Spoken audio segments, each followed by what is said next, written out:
Yeah. Now you are. Okay. So you're asking me questions, and am I looking at you answering, or am I looking at the camera? Whatever you want. Whichever, it doesn't matter. Whatever you guys want. Okay. Alright, Yeah. so first question is, Yeah. first hearing one of your singles on the radio, how did you react? Myself, when we Yeah. first heard it, I mean, I think that was around 05, 06, and it's always kind of a surreal experience because we first heard it on our home radio station in Grand Rapids, WGRD. It was a station I grew up listening to as a kid, so when we first heard it, it was insane, you know, you hear it. I guess when you first heard it, it's different than when you first heard it on regular rotation during the day. Yeah. So that was a little different too. So that was exciting because, you know, your family calls you, your friends call you, and everyone's buying you drinks, and then it starts getting played more and more and more, and then then it gets crazy, you know, every time you hear it. I only listen to the songs now, like usually on the radio when I hear them, to be honest. So not the new album. When the new album's done, you listen to it, but once the album's been out, Yeah. you hear the songs all the time, and you play the music all the time every night. That I only really listen to it if it's on the radio. So no jamming out to your own music? Not really. I don't think I jam out to music at all anymore. It's just it's football season. I jam out like in the house with just the volume of the crowd screaming. That's my jamming out. So yeah. Let's see. Yeah. So what can we expect from the new album? The new album is a lot heavier. It's a lot better, and it's a lot. I guess it's more of an identifiable entity of who we are as a band. You know, like when Lipstick on the Mirror was done.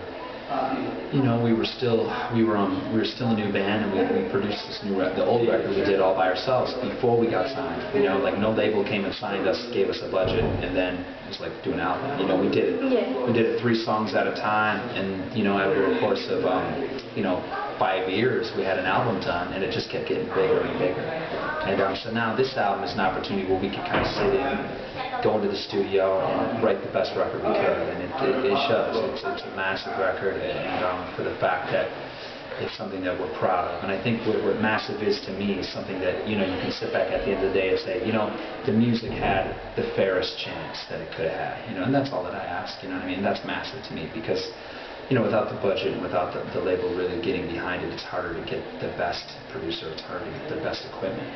And the best people around you to do it 24/7 because you have to work a job or you have to be doing this, you know. But we moved to Chicago for all summer. We moved for 3 months, and every day we weren't allowed cars, we weren't allowed anything. We just said, look, this is what we wanted our whole lives, and we're going to make sure we live in Chicago. And we moved, and no access. We were going to sleep and eat on the amplifiers and on the drum kit. That's how we put together the best record we could.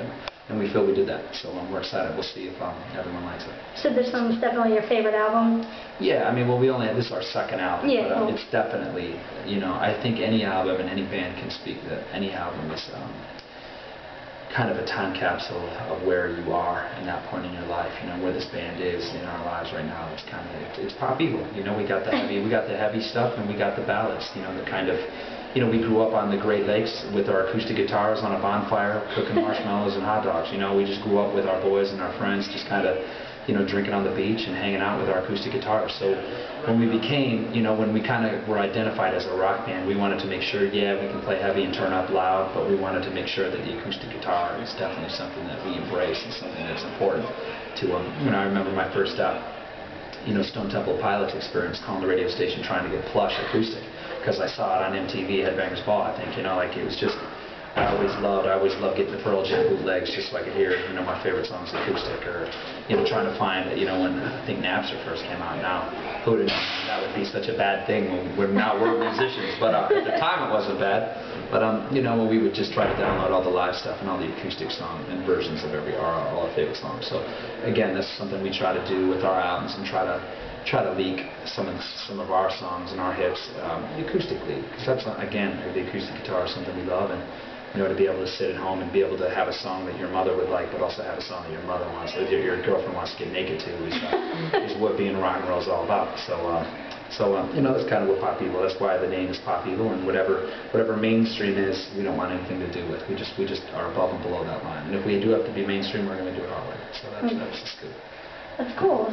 Would you rather be, well, I think you answered this before, but I'm going to ask it anyway. Yeah. Would you rather be doing it in the studio or on your own recording? No, I think, I mean, you'd have to ask me next record depending on the success of your band, but I think for us now, I'd rather be doing it in the studio with the best of the best, because that way the music has the fairest shot to be, it'd be like raising a child, I always say. Like, you want to raise your child, and you want to give them the best opportunity to go to, go to Yale or go to Harvard, and where we come from, go to Michigan or Michigan State, where we come from. So instead of just letting them go to the community college, you want your child to have the best education. You want your song to have the best shot to be recorded and be received.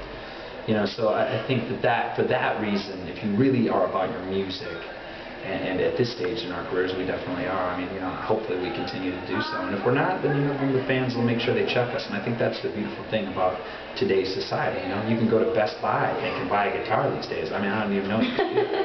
But there's so much competition, and we really feel like, if we want to stay in the game, you have to be as true and honest with yourself, with your music, and whether that's good or not, that's up for the fans to decide. But for us, we just want to write the best music we can, and hopefully at the end of the day, write music that we believe in. And at the end of the day, without that, we stand for nothing. So the minute we stop standing for anything, then we don't want to do it. So that's kind of our thing. That's cool. What would you say is your favorite song on the album so far? Man, I got a lot. But I'm going to say my favorite one is Last Man Standing, because it's a single, and I'm supposed to push that one, so that's Going to be playing it tonight? We are going to play it tonight, along with a couple others, and I do have favorites on the record, but it's a great record, and again, we grew up in the state of Michigan where it's nothing but Kid Rock and Eminem growing up, so we really do believe it hooks, and whatever pop people, whether you like pop people or not, we try to have the strongest hooks. And we did 30 songs, and I think we're keeping the best 10 to 12. I don't even know how many are going to be on the album, but we took 10 to 12 of the best hooks we had, and I don't even call songs songs, I call songs hooks, because that's what makes you sing, and that's what, at the end of the day, what I love about music as a kid, is those songs, whether it was Pantera, or whether it was Kid Rock, or whether it was, Eminem himself, like, it was those hooks that I would sing in my head when I was in school, trying to ignore this test that I had to study for, that I didn't study for. So, you know what I mean? It was that the hooks are the things that you sing when you're not listening to the radio. And that's, at the end of the day, the thing I admire about music is what makes you go, we're going head to head, can you handle it? I'm bleeding till the last man standing. Like, you know what I mean? That kind of stuff is what makes me like music, So if I'm not singing my own songs when I'm not playing them, then I have to go back to the drawing board, and I try to be honest with myself. We try to be honest as a band and say, hey, is this song good enough? Are we singing it in our own heads? And there's a lot of writing from different areas in our band. So, if I'm not singing one of Tony's riffs, or if he's not singing one of my lyrics, or Dave, or Matt, or Dylan, then it's then we try to challenge ourselves and be like, maybe this song isn't good enough. Maybe this song is an album filler. And that's not what we want on the album. Obviously, there's always going to be album filler songs. Not everyone's going to love every song, but at least we're not trying to let everyone like our songs. We're trying to like our own album, and that's at the end of the day where we wanted to start. If you don't like your music at the end of the day, how do you expect anyone else to? So that's kind of where we started. Awesome. You have anything? If you don't know how many tracks are on the new album yet, where'd you come up with a name for it? Well, War of the Angels, our first album that we did when we were, I think this was 03, 04, and we were playing covers.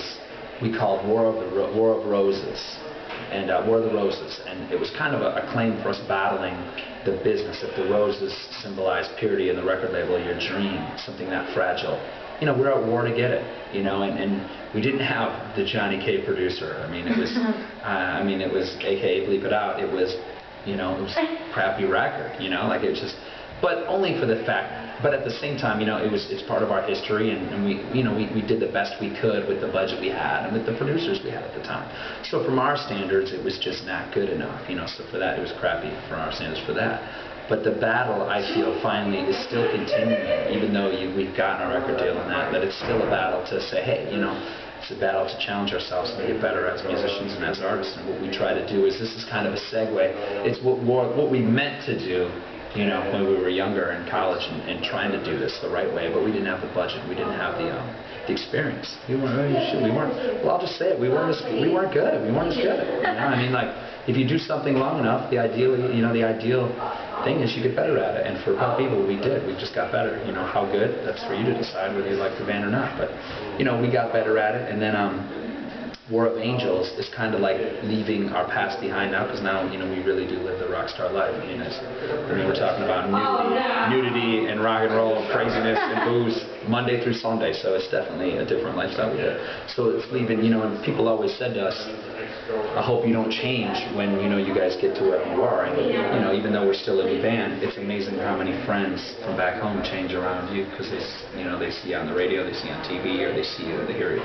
They don't see you anymore. So it's important. This kind of that battle, that struggle we've had since we signed the record deal in 08. That kind of struggle, we felt like we were still in the same place, but in a different way with War of the Roses. So we decided, we're still in battle, and until we win this war, we're going to keep fighting wars. And this album was called War of Angels because it just felt like, again, whatever we wanted to do that we started back in the early, I think in the early 2000s. Now we haven't finished. So until we finish it, we'll call every album with something to do with war until it's done.